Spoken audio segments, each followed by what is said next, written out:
In this video, we will be finding and analyzing the behaviors of implicit equations or implicit relations. Here's a brief reminder from lesson 3.2, where we first talked about implicit equations. First, let's cover what an explicit equation is. An explicit equation is an equation like y is equal to 12x minus 4. Y is written explicitly as a function of x, because y is isolated on one side of the equation and it's dependent on x. So this is what an explicit equation might look like graphed in the coordinate plane. However, in an implicit equation, that looks something like 3xy is equal to 12. Y is written implicitly as a function of x here. Y is not isolated on one side of the equation. And this looks like a sample graph of an implicit equation. Here are some other graphs of implicit equations or relations. We have an ellipse, we have something that kind of looks like a hyperbola, and then we have, I don't even know what that is. But these are all examples of implicit equations or relations. To find the derivative of an implicit equation, which is what we're going to be focusing heavily on in this video, you will need to use implicit differentiation, which was covered in lesson 3.2. So if you want a quick review of that before we start that video, I'd recommend watching 3.2 first. Here is a list of what you must be able to do using implicit equations. You need to be able to solve for or verify an implicit first derivative and an implicit second derivative. You must be able to find the first or second derivative at a specific point, so not just the general equation, but also at a specific point. You need to be able to find horizontal and vertical tangent lines of an implicit relation. You should be able to find the point or points where the derivative is equal to a certain value, write an equation for the line tangent to the curve at a certain point, and you should be able to determine where an implicit relation has relative extrema. So we're going to be going over all of these tasks in this video. First, I'm going to go over a few examples where we cover each one of these in detail, and then we'll just be looking at some sample free response questions to better prepare you for the exam. Consider the curve given by 5x cubed is equal to negative 3x plus 2. Part A says verify that dy dx is equal to negative y minus 5x squared over x. For part A, we're going to have to use implicit differentiation, which was covered in 3.2, so this part should be a review. In order to do implicit differentiation, we have to apply d dx, the derivative operator, to both sides of the equation. So we have d dx of 5x cubed is equal to d dx of negative 3xy plus 2. Now, when we take d dx of 5x cubed, that's going to be 15x squared. And then on this side, we will have negative 3 as a constant multiple, and then we have to use the product rule. Product rule tells us that we have to do the first term, x, times the derivative of the second term, so y prime, plus the second term, y, times the derivative of the first, which is just a 1 because that's just an x. That is our derivative of negative 3xy. And then we have plus 2, but since 2 is just a constant, we don't need to include that here. Remember, because we are differentiating implicitly, whenever we take the derivative of a term involving y, we need to include a y prime on the end. So even though this looks like it should be x times 1, because the derivative of the second term, y, is technically just 1, you need to add on that y prime there because we are differentiating with respect to x. Now I need to isolate y prime. When I do that, I get that y prime is equal to 15x squared plus 3y over negative 3x. And then if you factor out a negative 3 from the top and the bottom, I'm just going to show that. So negative 3, that would need to be negative 5x squared minus y over negative 3 times x. Then you can cross out the negative 3 from the top and bottom, and then you have negative y minus 5x squared over x is equal to y prime, or you can say is equal to dy dx. Either way is acceptable on the AP exam. So now we've verified that dy dx is in fact equal to negative y minus 5x squared over x. Part B says find the slope of the line tangent to the curve at its x-intercept. First, we need to find the curve's x-intercept.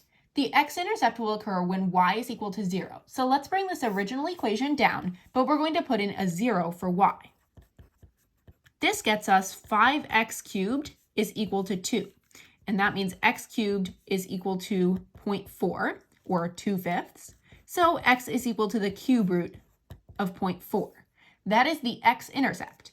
And you could also say the x-intercept, if we want to write it as a coordinate point, that is the cube root of 0.4, comma 0, because the y is equal to 0 at the x-intercept. Now, when we're trying to find the slope of the line tangent to the curve, slope of the tangent line is just the derivative. So this is asking what's the derivative of this curve at its x-intercept. In order to find that out, we need to take dy dx at the point cube root of 0.4, comma 0. When you're using this notation, make sure that you put the line there and then the point that you're taking the derivative at. Then simply plug in cube root of 0.4 for x and 0 for y into this equation that they gave you. So I will have negative y, or negative 0 minus 5 times x squared, so cube root of 0.4 squared over the cube root of 0.4. This is equal to negative 5 times 0.4 to the power of 2/3 over 0.4 to the power of 1/3. So then you can further simplify your answer and subtract the 2/3 minus the 1/3. So 2/3 minus 1/3 is just 1/3. So this is really negative 5 times 0.4 to the power of 1/3, or negative 5 times the cube root of 0.4. So that would be dy dx at this specific point. Part C says find the second derivative at 1, negative 1. This is where our new learning is going to come in because we haven't really worked with second derivatives or second implicit derivatives before. In order to take the second derivative, which is written as d2y dx squared, we need to take d dx of the first derivative. So that will be d dx of the first derivative, negative y minus 5x squared over x. So now when we find that, we're going to have to use the quotient rule. That's our overarching rule here. So for the quotient rule, we do the low function, which is x times the derivative of the high function. Now the derivative of the high function, when we're taking it with respect to x, that will be negative y prime, or negative dy dx. And because it would normally just be a 1, we just write the negative 1, but then we have to include a y prime because we are differentiating with respect to x. So low times the derivative of the high, which is negative y prime minus 10x, minus the high function, negative y minus 5x squared, times the derivative of the low function, which is just a 1, since that's just x, over the low function squared. But then what do we do with this y prime?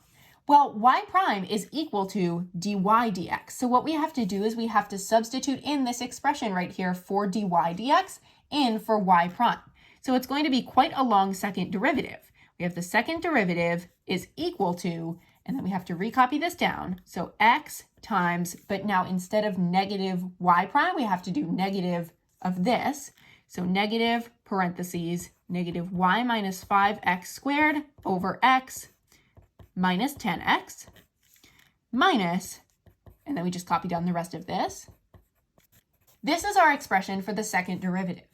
We need to find the second derivative at 1, negative 1. So let's do that.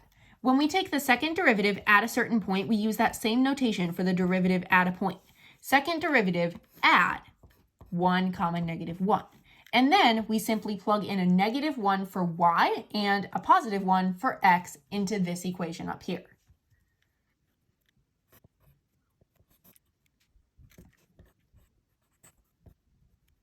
When you solve that entire thing out, you get negative 2. So the second derivative at the point 1, negative 1 is equal to negative 2. Consider the curve given by 4x squared is equal to 2y cubed plus 4. It is known that dy dx is equal to 4x over 3y squared. Part A says find the point or points at which the line tangent to the curve is vertical.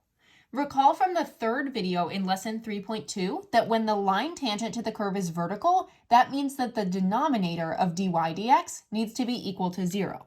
So in part A, I will say we need 3y squared to be equal to 0. This means that y needs to be equal to 0. So then I need to figure out for which values of x is y equal to 0. If we have 4x squared is equal to 2 times 0 cubed plus 4, that just means that 4x squared is equal to 4, so x squared is equal to 1. When you take the square root of both sides, this means that x could be plus or minus 1. So our potential points are negative 1, 0 and 1, 0. For both of these, we just need to double check that first, it does not produce 0 over 0 for dy dx, and second, that this point actually lies on the curve. So first, let's check negative 1, 0. 4 times negative 1 squared is equal to 2 times 0 cubed plus 4. 4 is equal to 4. That works. Let's check our second point, 1, 0. 4 times 1 squared is equal to 2 times 0 cubed plus 4. 4 is equal to 4. That one works as well. Now let's just double check dy dx. So dy dx at negative 1 comma 0 would be 4x, so 4 times negative 1 over 3 times 0 squared. This would be negative 4 over 0. And dividing by 0 for dy dx gets us a vertical tangent line. Then let's test dy dx at the point 1 comma 0, and we get 4 times 1 over 3 times 0 squared, and that also gets us 4 over 0. So yes, that works. So that means that these are the points at which the line tangent to the curve is vertical. Now part B says find the point or points at which the line tangent to the curve is horizontal. Recall from that same video, lesson 3.2 part 3, that if we're trying to find a horizontal tangent line, that means that dy dx needs to be equal to 0. So if dy dx is equal to 0, that means that 0 is equal to 4x over 3y squared. Therefore, 4x needs to be equal to 0. So x needs to be equal to 0. Then plug x equaling 0 into this equation. So 4 times 0 squared is equal to 2y cubed plus 4. This means that negative 4 is equal to 2y cubed. So y cubed is equal to negative 2. Y must be equal to the cube root of negative 2. So the point will be 0, comma, cube root of negative 2. Let's just double check to make sure that that works. First, let's make sure that it lies on the curve. So if we have 4 times x squared is equal to 2 times y, which is negative cube root of negative 2 cubed plus 4, that means 0 is equal to, and then the cube root of negative 2 cubed is just negative 2, so we have negative 4 plus 4, which is equal to 0. Then let's check that it makes dy dx equal to 0. dy dx at the point 0, comma, cube root of negative 2, that would be 4 times x, so 4 times 0 over 3 times cube root of negative 2 squared. This is not going to make 0, so we're not going to be winding up with 0 over 0. We will be winding up with 0 over some number. However, when we have the 0 in the numerator, that means that dy dx is equal to 0. So this is the correct coordinate pair at which the line tangent to the curve is horizontal. Part C says write an equation to the line tangent to the curve at 3 cube root of 16. When we're trying to write a line tangent to the curve, we need two things, a point and a slope. They already gave us our point, which is 3, comma, cube root of 16. But how do we find the slope of the line tangent to the curve at this point?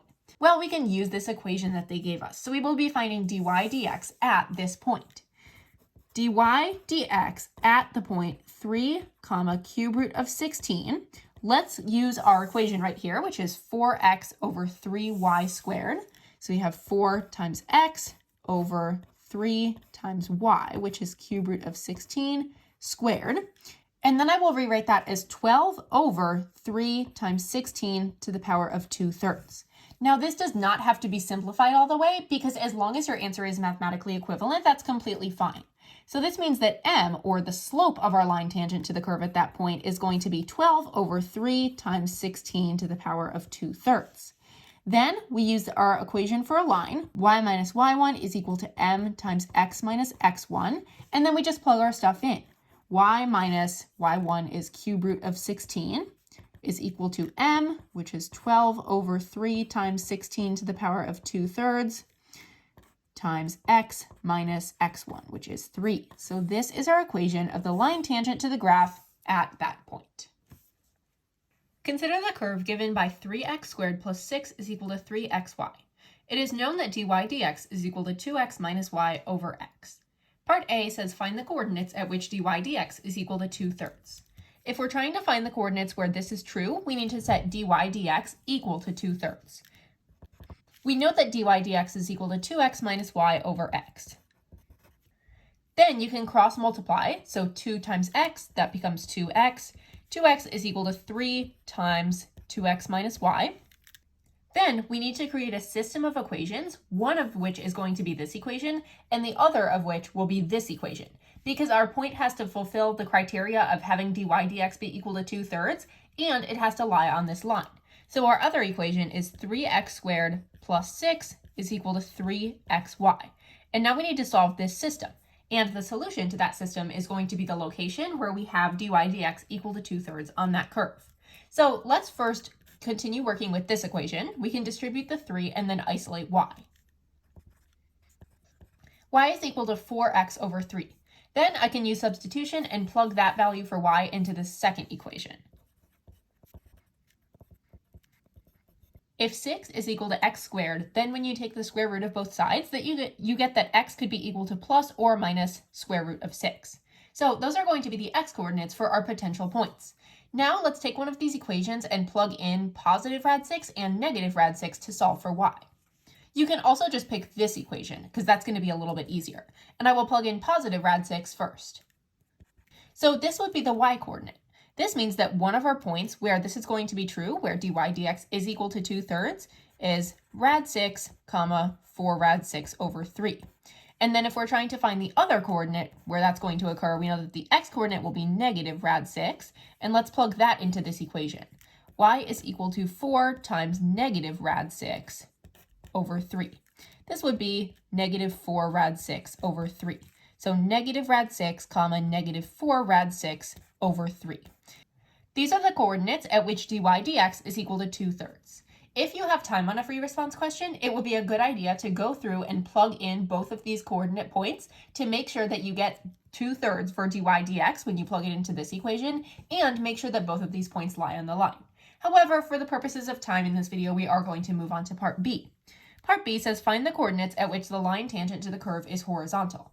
A horizontal tangent line means that the derivative is equal to 0. So I will take dy dx and set it equal to 0.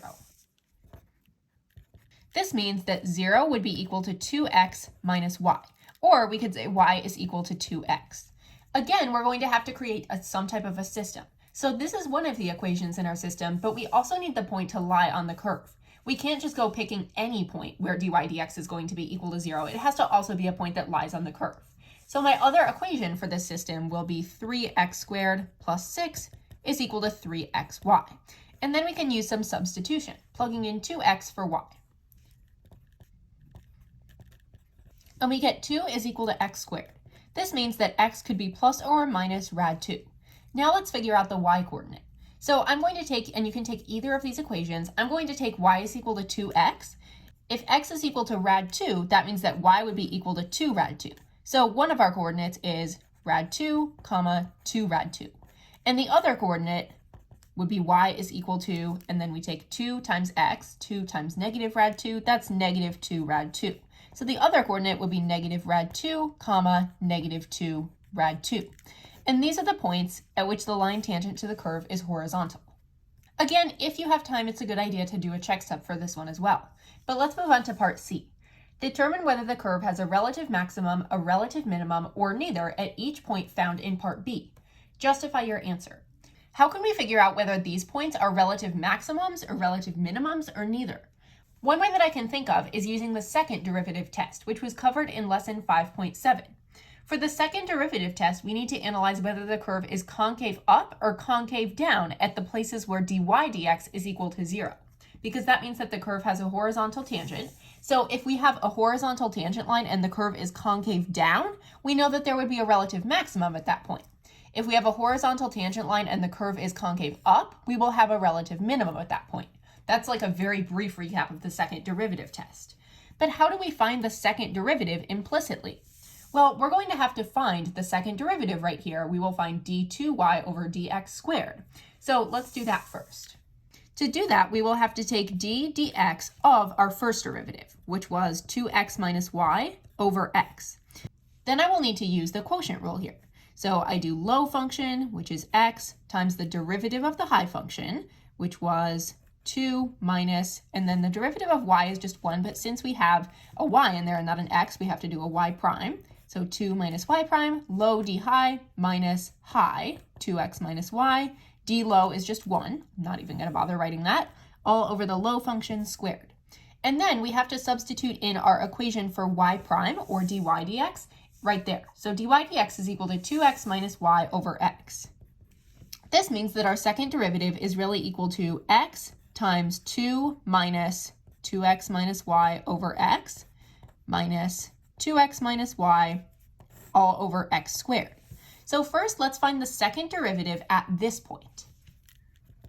Remember that when you're finding the derivative at a point, you just do derivative, line, and then write the point down right here. So rad 2, 2 rad 2. That is the derivative at that point, or rather the second derivative at that point. And then we simply plug in rad 2 for x and 2 rad 2 for y into this equation.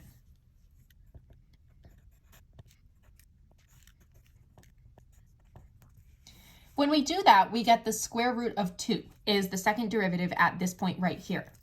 Since the second derivative is concave up at this point and the first derivative is equal to 0, that means that we're dealing with a situation like this. So this point, rad 2, comma 2 rad 2, is a relative minimum.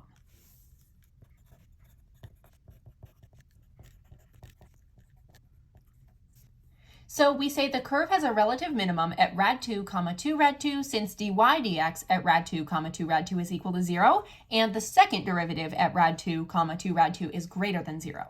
Now let's test our other point.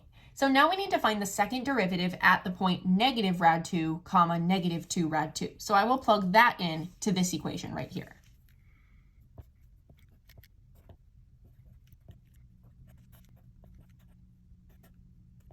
When you do that, you get negative rad 2. Therefore, this is a situation where our curve is going to be concave down because the second derivative is less than 0. So we will say the curve has a relative maximum at this point since the first derivative at that point is 0 and the second derivative at that point is less than 0.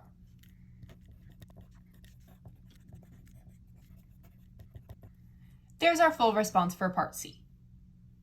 Consider the function y is equal to f of x whose curve is given by the equation 2y squared minus 6 is equal to y times the sine of x for y being greater than 0.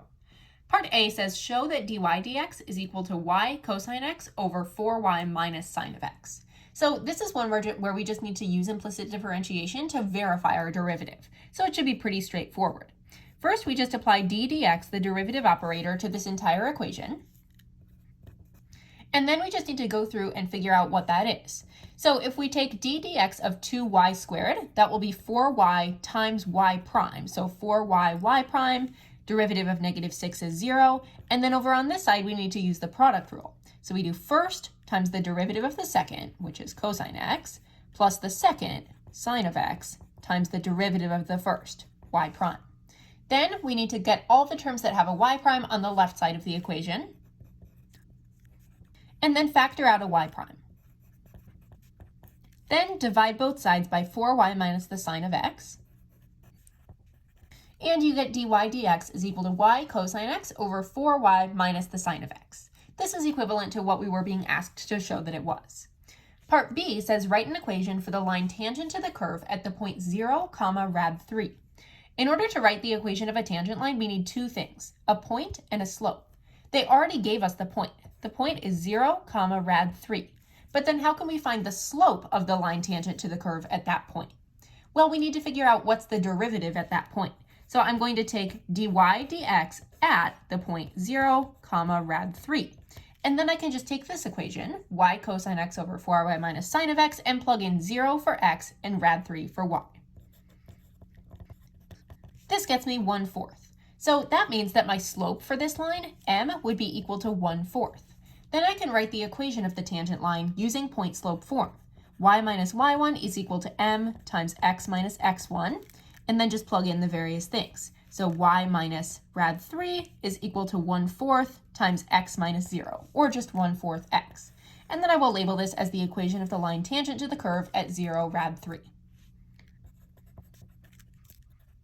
Now let's do part C. For 0 being less than or equal to x being less than or equal to pi and y being greater than 0, find the coordinates of the point where the line tangent to the curve is horizontal. If the line tangent to the curve is horizontal, that means that dy dx is equal to 0. And on these AP free response questions, if you just write dy dx is equal to 0 for part C, that automatically gets you one of the points. So dy dx needs to be equal to 0. And then we have to continue solving. So we need to set dy dx, y cosine x over 4y minus sine of x, equal to 0.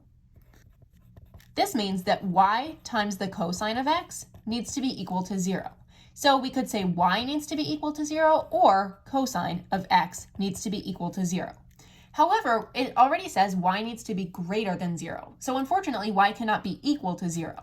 And then for cosine of x is equal to 0, there are infinite values of x that we could theoretically plug in there. We could do pi over 2, 3 pi over 2, 5 pi over 2, 7 pi over 2. Any of those are going to make it so that the cosine of that number is equal to 0.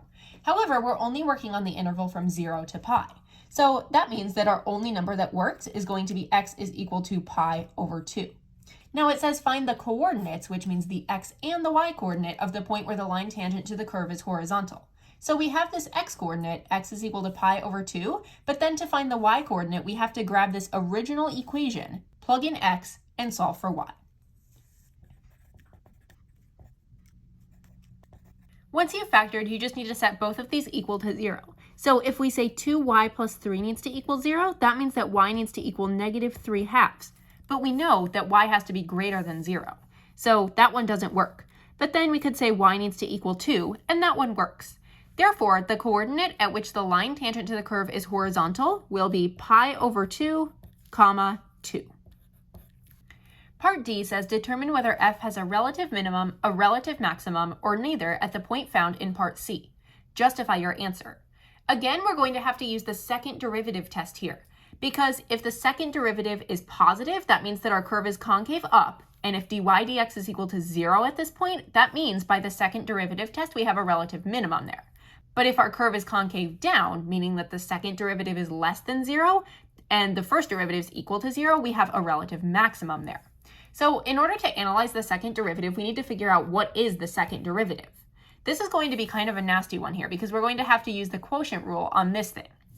So to figure out the second derivative, we're going to use the quotient rule. So we do the low function, which is 4y minus the sine of x, times the derivative of the high function. And then the derivative of the high function, we're going to have to use the product rule here. So we're doing product rule within quotient rule.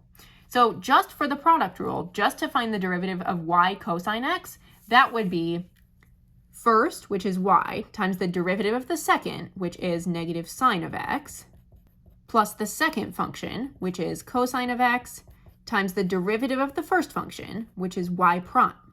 So now, in our quotient rule, we've done low, d high, and then we have to do minus the high function, which is y cosine x, times the derivative of the low function. And the derivative of the low function, if the low function is 4y minus the sine of x, that will be 4y prime minus cosine of x. So here is our second derivative, but it turns out that we're actually not done because I see two places where we have a y prime. And that's a problem because we can only have our second derivative in terms of x and y. We cannot have a y prime in there as well. So for this y prime and for this y prime, we need to take what we got for dy dx, which is this right up here, and plug that into this equation.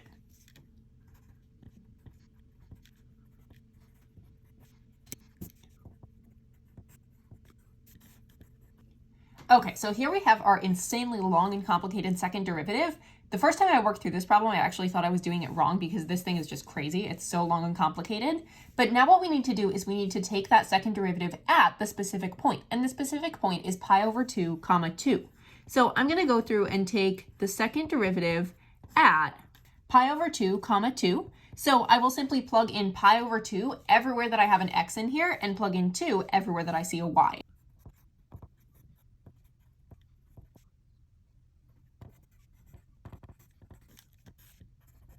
And then I just need to go through and simplify this expression.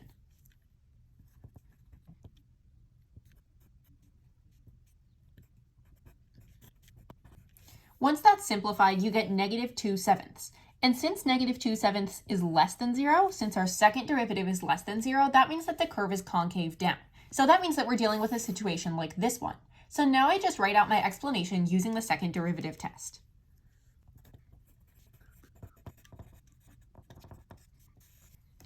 F has a relative maximum at pi over 2, comma 2, since dy dx at pi over 2, comma 2 is equal to 0, and the second derivative at pi over 2, comma 2 is less than 0. Let's try one more full free response question.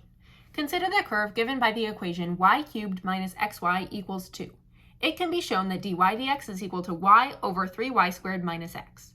Part A says write an equation for the line tangent to the curve at the point negative 1, comma 1. To write the equation for a tangent line, we need two things, the point and the slope. They gave us the point, which is negative 1, comma 1, but then we also need to find the slope. So the slope of the tangent line is the derivative. So let's find that derivative, dy dx, at negative 1, 1. So now we just take this equation and we plug in 1 for y and negative 1 for x. This is 1/4. So the slope of our tangent line, m, will be 1/4. Then we can use point slope form. Y minus y1 is equal to m times x minus x1. So y minus 1 is equal to 1/4 times x minus -1, or x plus 1. And that's the equation of the line tangent to the curve at -1, 1. Part B says find the coordinates of all the points on the curve at which the line tangent to the curve at that point is vertical. To find the points where the tangent line is vertical, that means that the denominator here needs to be equal to 0. Because if we try to divide by 0, and that's our derivative equation, that means that we're going to get an undefined derivative. So a vertical tangent line. So we say 0 is equal to 3y squared minus x. But then we also need another equation for our system that we're going to solve. The other equation is the equation for our curve. So y cubed minus xy equals 2. That's the system that we're trying to solve. So then we can go isolate x. I would say x is equal to 3y squared. And then when you take this equation, go substitute 3y squared in for x. And this is getting y cubed is equal to -1. Take the cube root of both sides and you get that y is equal to -1 as well. Then we just need to find the matching x coordinate. So we'll take this first equation. 0 is equal to 3y squared, but instead of y, I'll write -1 minus x. And that means 0 is equal to 3 minus x. And that means that x is equal to 3. Therefore, the point will be 3, -1. Part C says evaluate the second derivative at the point on the curve where x is equal to -1 and y is equal to 1. To find the second derivative, we're going to need to use the quotient rule because we have to take d dx of this equation. So the second derivative, which is written like this, we will do low d high minus high d low over low squared. So first we take the low function, which is 3y squared minus x, and then we take the derivative of the high function, which is y prime, if we take d dx of y. So low d high minus the high function, y, times the derivative of the low function, which will be 6y times y prime, with our implicit differentiation there, minus 1, over the low function, 3y squared minus x squared. Now the problem here is that we cannot have the variable y prime hanging out in our second derivative. We have to get this only in terms of regular x's and regular y's. So everywhere that I see a y prime, I'm going to plug in y over 3y squared minus x, because that's equal to y prime. Now what we're actually trying to find is we're trying to find the second derivative where x is equal to -1 and where y is equal to 1. So when I recopy this, I'm going to be doing the second derivative at the point -1, 1. Then I just go through and I plug in a 1 for every y and a -1 for every x into this equation right here.